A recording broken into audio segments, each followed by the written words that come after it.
So good evening, everyone. Tonight's presentation is going to be about navigating as an independent student in the financial aid world. This will be the agenda. So basically the FAFSA requirements for an independent student, discuss what a dependency override looks like, unaccompanied youth, and the documentation that will be required.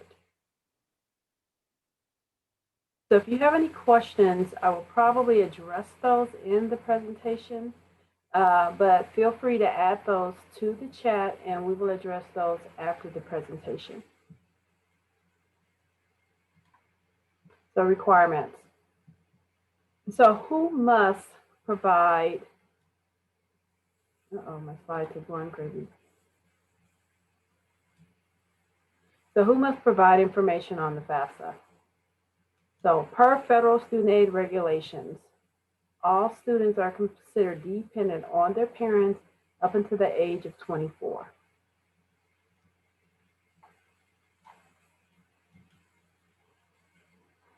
So both students and parents must complete the FAFSA, and that's regardless of whether the student worked or didn't work, whether the student is living on their own, away from their parents, paying their own rent, their bills, and regardless of whether the parent claims the student on their taxes. So who's classified as a parent? So the only parents that can complete the FAFSA on the behalf of a parent as a dependent student is a biological parent, so the student's birth parents, as well as an adoptive parent. So if there's legal documentation supporting an adoption for that student, so not a legal guardianship or foster care, those are not considered an adoptive procedure.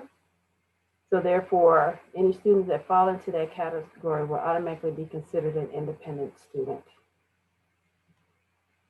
So what's not a parent or classified as a parent? So grandparents, so we have some students that are raised by the grandparents or an older sibling or relatives. They cannot be considered a parent unless they legally adopted that student. Otherwise, the student would qualify as an independent student, and in some cases, that's where dependency override will come into play. So exactly what is a dependency override or a DO appeal? It's where the financial aid administrator has the ability to exercise professional judgment and override the decision and the criteria that's established by the Department of Education as it relates to dependent students. So now you may ask, what exactly is professional judgment? So something that the financial aid offices will also call a PJ, professional judgment. And basically it allows the aid administrator to go and update any of the information that the student had previously provided on their FAFSA if there's been a change in the student's circumstances to help the student and family with their need. So a financial aid administrator has full discretion to make any modifications to a student's file, but they have to do so with proper documentation. The documentation has to stay on file within the financial aid office for about 5 or 6 years in case the financial aid is audited and that student's file is chosen for audit. So they have to be able to provide that documentation. So what is an independent student? So again, any student under the age of 24 is considered a dependent student. But when you're completing the FAFSA application, there are several questions that's on the FAFSA that will help a student to determine what their dependency status is. So if a student satisfies any of the following criteria, or they're able to say yes to any of the following, they would be considered an independent student. But some of these the criteria that's selected, they still may be required to provide documentation to support that. So if a student is born before January 1 of 1998 for the 2021-22 FAFSA, if they're married at the time that they submit the FAFSA, if the student is in the military active or in the reserve, if the student have their own children that they provide at least 51 of the support for, then they could be considered an independent student. And these are their children, not that their parents are taking care of, but the student has to provide proof that they are actually supporting their own children, their own household. If the student was an orphan, foster care, or a ward of the court, meaning that they were removed from the home for their own safety, we don't want a student to have to endanger themselves by going to a parent requesting that information if it will be harmful for them to be able to do that. So they would definitely want to reach out to the financial aid office to ask about being an independent student based on those circumstances. So if a student is an emancipated minor on a legal guardianship, so once they age out of that at 18, then they would automatically be considered independent. And if the student is unaccompanied youth, so if they're at risk of being homeless, they're self-supporting and homeless, they're couch surfing, they're living in a car under a bridge in a homeless shelter, and if someone can confirm that circumstance, then they could be considered an independent student. And for many of the high school students, their high school counselor can certify that for them, and each high school has a specified person of contact that is their McKinley-Vento representative that can also provide that documentation. Then there's other circumstances that where a student could be considered independent that's not one of these that the financial aid office can collect documentation and certify. And some of those circumstances could be if both parents are incarcerated, if the students are estranged from their parent, or again, if there's dire circumstances where it's harmful for them to have to reach out to that family or that parent, if they don't know where their parents are or they're unable to contact them. And if a student is not older than 21, but they're between 21 and 24, and they're considered homeless or at risk, then they can be considered an independent student as well. And we'll talk a little more about that component. So who is not a Dependency Override candidate? So if we have a student whose parents refuse to provide any support, and there's a lot of parents that feels, well, you graduated from high school, I've done my part, you're on your own if you want to go to college. So that is not a cause for a student to be able to be considered independent student. Because again, the federal government considers parents to be responsible for their children up until the age of 24. So if a parent is unwilling to complete the FAFS application or the verification process, if the student doesn't live with the parents and they're totally self-sufficient and they're under the age of 24, it still will not qualify them as an independent student. And even if the parents are not claiming the student on their tax returns, but for federal student aid purposes, they don't really care who claims the students on their tax returns. We just need information from the parents, but we don't really worry about who's claiming who as far as the taxes are concerned. So if there's a student in this case, if it's not harmful for them, and there's been many times where I've had to reach out to a parent and say, hey, we just need your information on the FAFSA so we can get your child awarded. You don't have to provide any kind of support whatsoever. And most times, maybe one parent that's sort of opposed to it, but the other one would be willing to do it. So therefore, we're able to award the student. So it does allow for consideration of more aid if the parents provide information on the FAFSA, even though they're not providing any support, but that allows us to be able to provide some funding. Otherwise, they may only be approved for unsubsidized loans, and that's not a guarantee because, again, the financial aid administrator has the discretion to either refuse or to reduce the amount of a loan that's been given to a student. So when requesting dependency status on the FAFS application, so if you say yes to any of those questions and meet any of that criteria, that will provide a trigger on the FAFSA for the financial aid office to request additional documentation.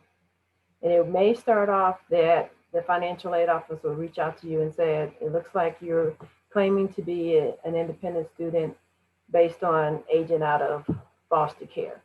Then they will send you an appeal form or ask you to download and complete the appeal form and provide the appropriate documentation.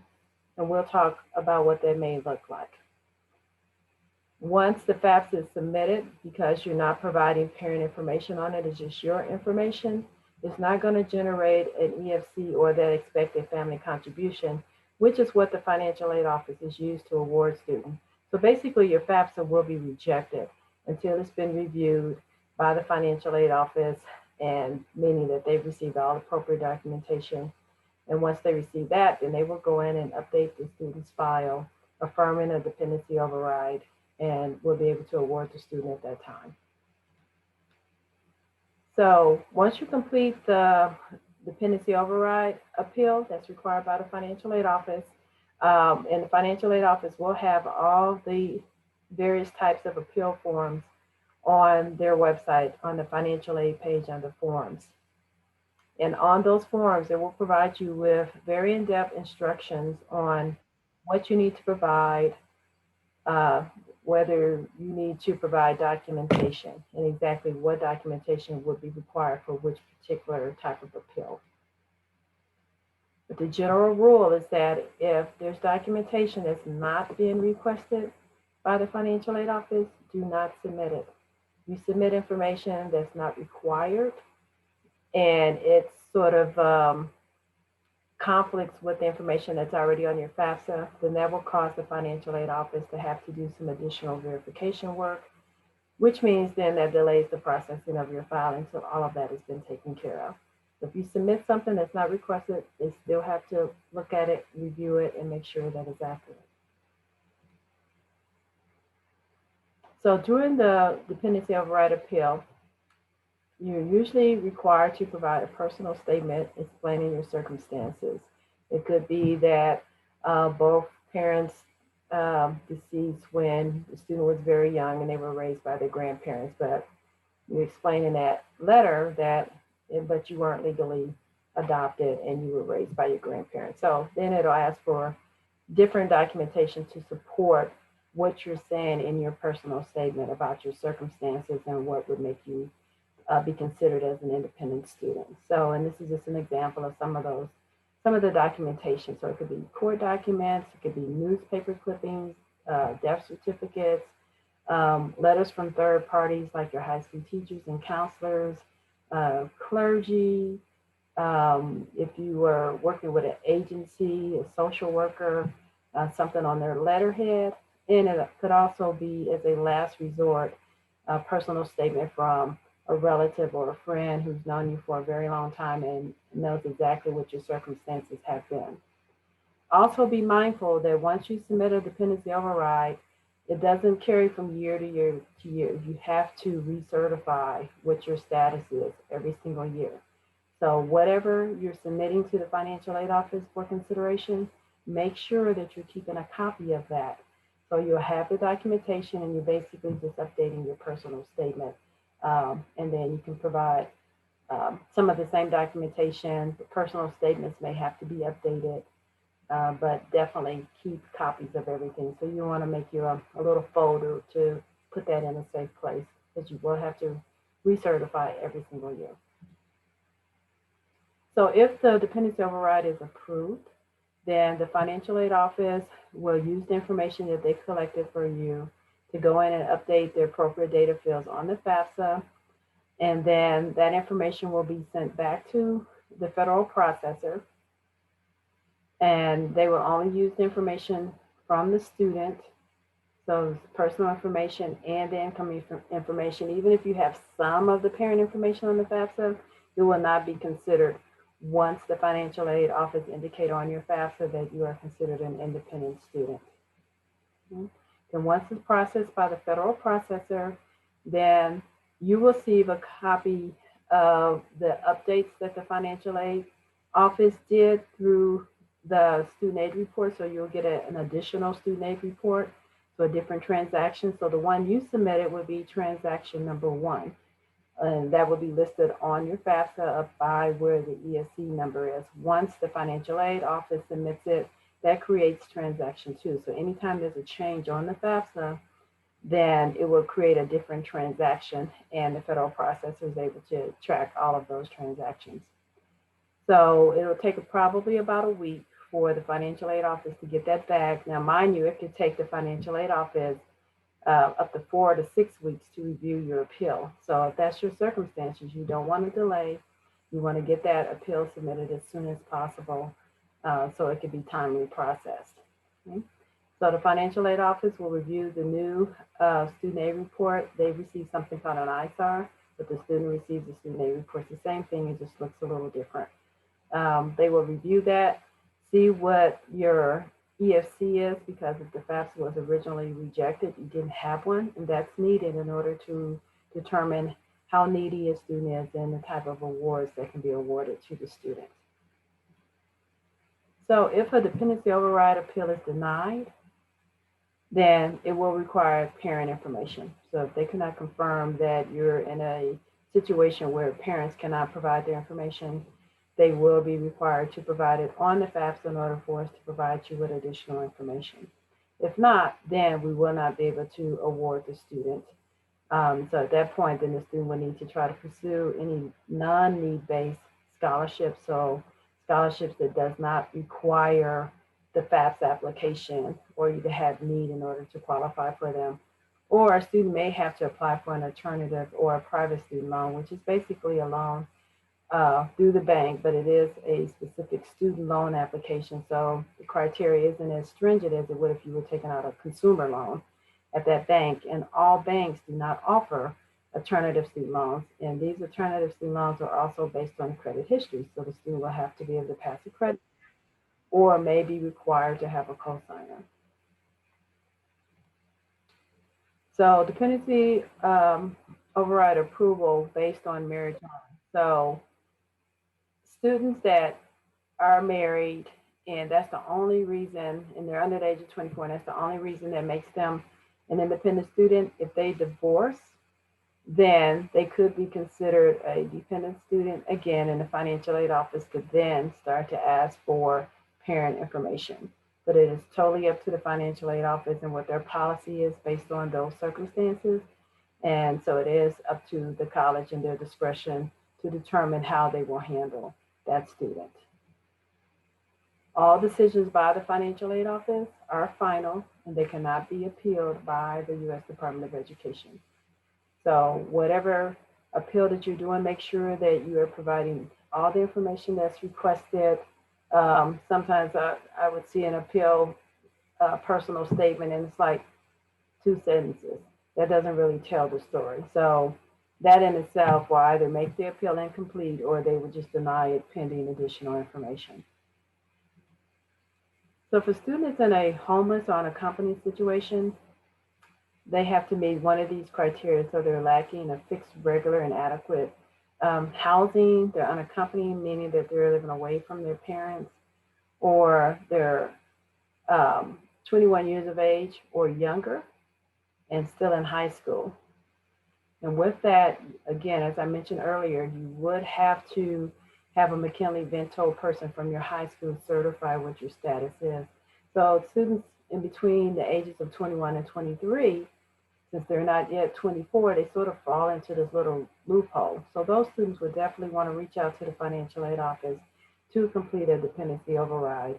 If they're in a homeless situation, but don't meet the homeless situation criteria, then they would want to apply for a dependency override. So if you have a homeless youth determination, then the financial aid administrator will request additional information to support that.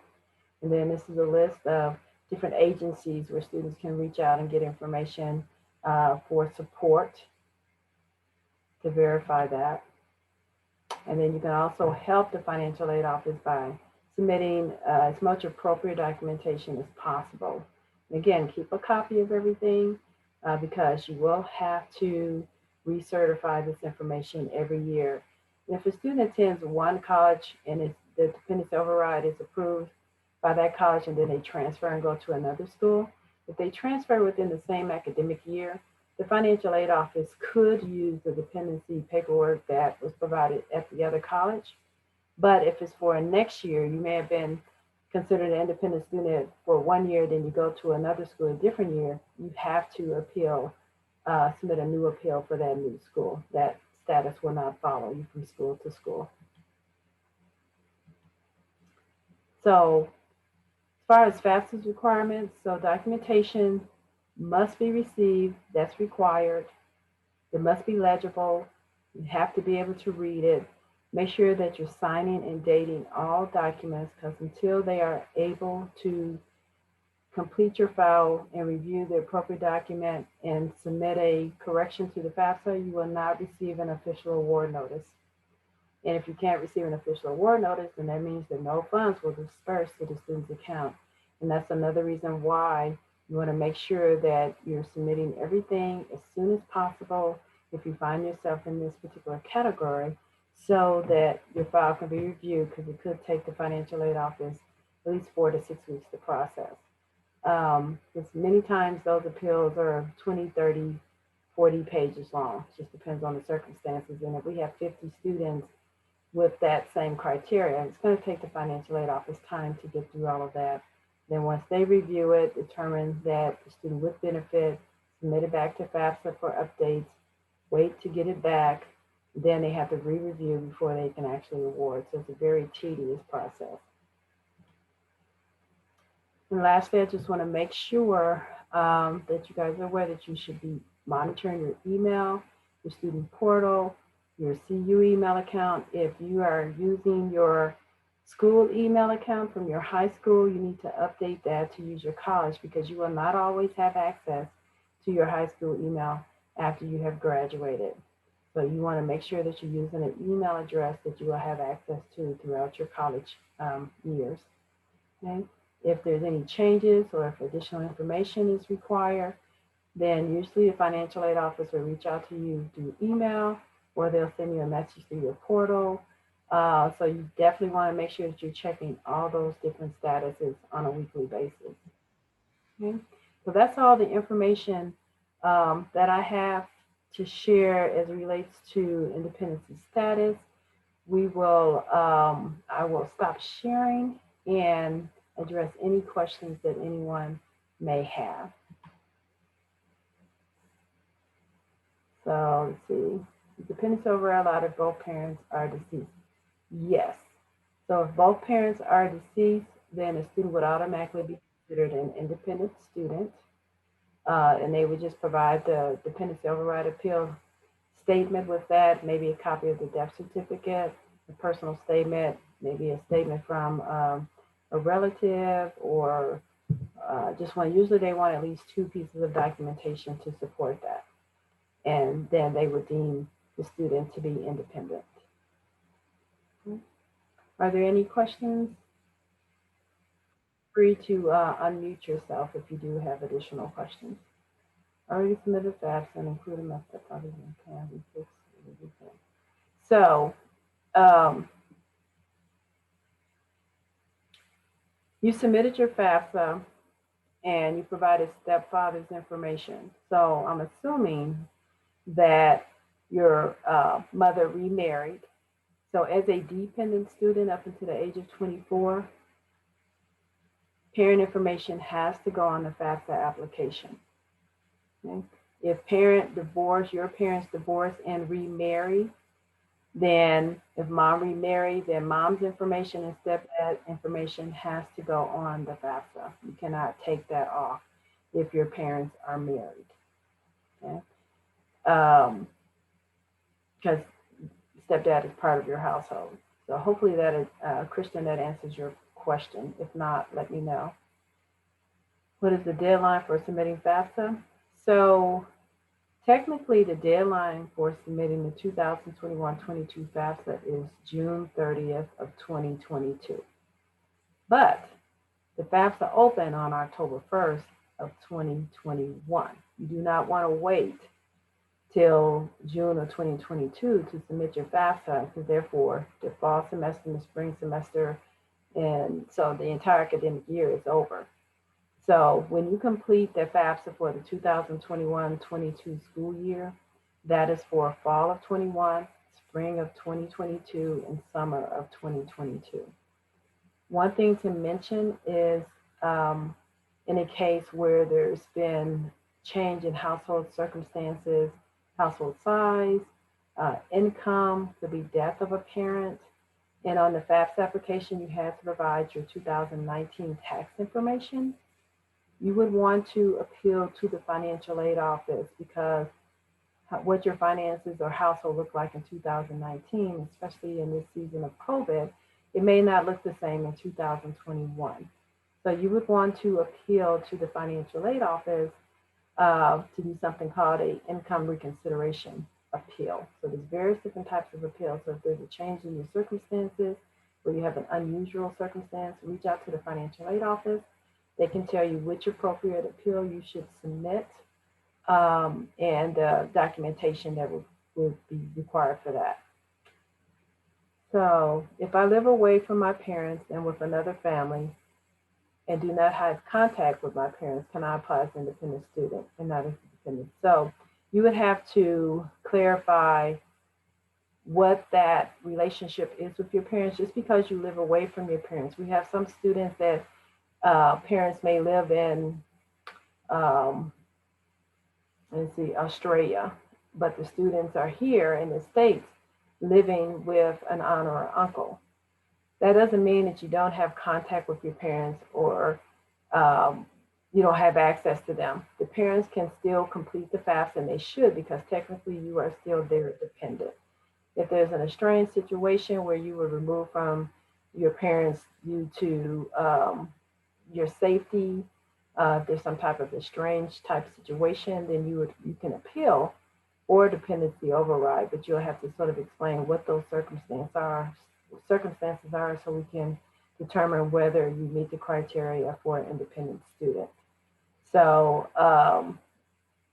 okay, so you would want to be able to provide a statement with that, and that could deem you qualified as an independent student if it would cause you harm to have to go to your parents to get that information. And so you provide a personal statement, as well as if there's any police reports or social service documents documenting that, any type of information like that that could support your appeal, then yes, definitely apply for a dependency override. You do need to go ahead and complete the FAFS application with your information. It's going to look at your age and see that you should be a dependent student. And when you select a dependency question, it's going to flag and it's going to reject, and that's fine. Then that just lets the financial aid office know that they need to reach out to you for additional information. Is there an expected financial aid award date? Or when will I hear back from FAFS about aid? That's amazing. So the financial aid office has not started, for CU Denver, have not sent out official award notices yet. I suspect that they'll probably start to do that first part of March, mid-March, maybe sooner, but I wouldn't expect anything prior to mid-March. However, if you look on your application status page, if you submitted your FAFSA, you should have a planning letter that the financial aid office was able to generate for you, just to sort of give you an idea of what your aid package looks like.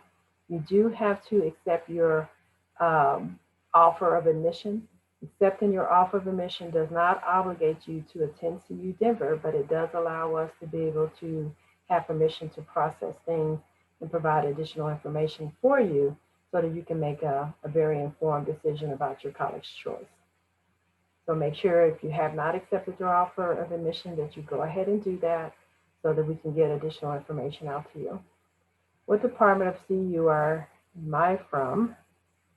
Okay, Tuesday. Okay, so for any of the students that's attending through Daniela's TRIO program, we will provide confirmation of your attendance to the workshop to the TRIO department, determining that you met that criteria. And yes, if your parents are struggling due to the coronavirus, definitely reach out. There is some additional funding that's available through the financial aid office for students that are struggling as a result of COVID. You would definitely want to do an appeal if your parents have lost their job and so their income doesn't look the same as it did when you completed your FAFSA. So therefore, you can do a appeal for reconsideration of the income that's on the FAFSA. And so if you go out to the financial aid website under forms, you'll see a form there for a dependent student, for parents, for reconsideration of income. Parents are over 65 and charged, and you only have one parent during considerations. So, no, if your parents are over, it has nothing to do with the age of the parent or retired. It will take into consideration whatever their income is and determine what your need is based off of what your and your parents' financial circumstances are, your household size, all of that.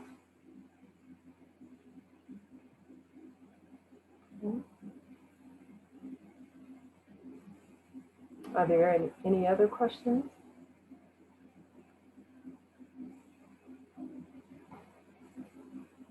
Check through to make sure that I've answered all of them. So again, if anyone has any additional questions or concerns or need help filling out one of the appeals or what documentation that needs to be submitted, feel free to reach out to me. I will put my email in the chat.